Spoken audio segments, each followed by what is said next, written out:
আসসালামু আলাইকুম। আমি পিকি নামি dairy farm blogs YouTube channel থেকে বলছি, সবাই কেমন আছেন?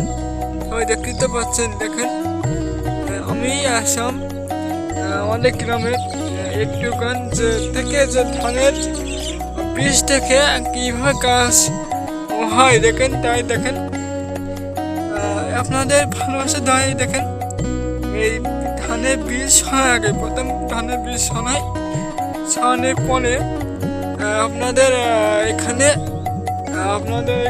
ধানের বীজ ছড়ায়, তারপরে আস্তে পানি সাইড দিয়ে ভেরি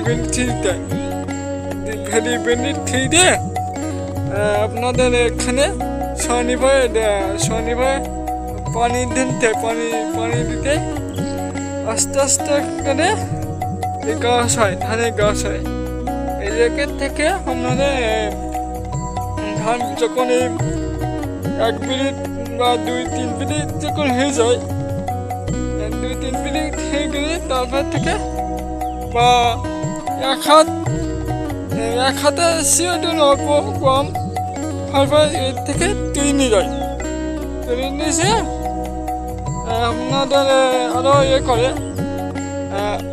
সময় মাঠে যে ধান চাষ করে ওইখান থেকে লাগানি পরে এখানে আস্তে সুন্দর করে লাইন দিয়ে লাগায়, জল খোঁজ দিয়ে অনেক কষ্ট করে লাগানি পরে আস্তে আস্তে সার মাটি দেয়, অনেক কিছু দেয়, সার মাটি দিয়ে এখানে তারপর আস্তে আস্তে বয়স কয় মাস পরে আস্তে আস্তে ধরন সিঁড়ি আছে, ধানের যে ধরনটা সেই ধরন সিঁড়ি আছে, ধরন এসে আস্তে আস্তে ধান হবে, কিছু বড় হবে, বয়স হবে। তারপরে আপনাদের এখানে লাল হিসেবে এখন শীতকাল আস্তে আস্তে হবে, বুঝছেন? ধান আস্তে আস্তে ধান এসে তারপরে এখানে আপনার মনে করেন আস্তে আস্তে আপনার যখন গরম, এখন তো শীতকাল, তো শীতকালে আপনার ধান আসবে আস্তে আস্তে করে।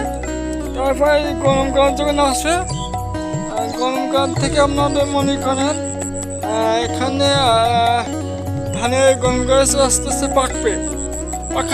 পাকা শুরু করলে তারপরে আপনার এখানে ওই ধানের পাকড়ে আস্তে আস্তে গাছগুলো আস্তে আস্তে পেকে যাবে, শুকিয়ে যাবে, বিশুদ্ধি হয়ে যাবে ধান গাছ বিশুদ্ধি যাবে, ধান ঝাড়বে, কেটে কিছুদিন লাগবে, কেটে তারপরে ধান গ্রামের 3 লোকজনকে জন দেবে, জন দেওয়ার পরে থেকে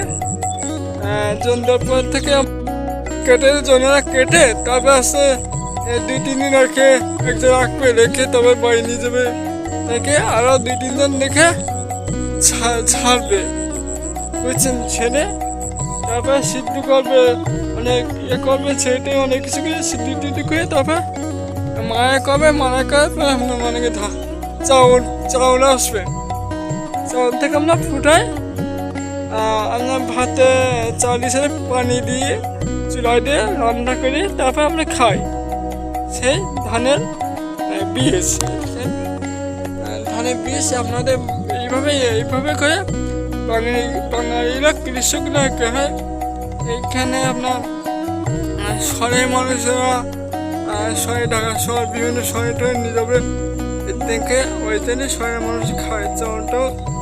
গ্রামের মানুষের যে জন দেয়, রাত দিন 24 ঘন্টা জন দেয়, তারা বেশি বেতন পায় না, যারা রাত দিন কষ্ট করে তারা বেতন পায় না। আর দেখেন চাউল কিনতে গেলে কেজি হাজার টাকা নেই, বুঝছেন? এক বস্তা কিনতে গেলে প্রায় 2000-1500 তাদের দাম বস্তা। আর দেখেন ধান যাদের কাজ করে রাত দিন 24 ঘন্টা ধানের পিছনে ধান গাছের পিছনে জমতে, তাকে মূল্য করে 2 থেকে 300 বা 400 টাকা দাম, 450 টাকা বেশি আর হয় না, তাদের দাম খুব কম, বুঝছেন? আমাদের বাঙালিরা এইসব বাঙালি কী বলবো, এদের আপনাদের ভালোবাসা দেয়, আমার ইউটিউব চ্যানেলটা শেয়ার টান দিয়ে লাইক দিয়ে সাবস্ক্রাইব করে দেবে। আপনাদের ভালোবাসা এই ফোন আসসালামু আলাইকুম। পিকে নাইমু ডেইরি ফার্ম ব্লগস আপনাদের বুঝালাম একটু, তাই করে ভিডিওটা সাবস্ক্রাইব করে দিয়ে লাইক দিয়ে শেয়ার মারবেন বিভিন্ন জায়গায়, বুঝছেন? এবার আসসালামু আলাইকুম। পিকে নাইমু ডেইরি ফার্ম ব্লগস।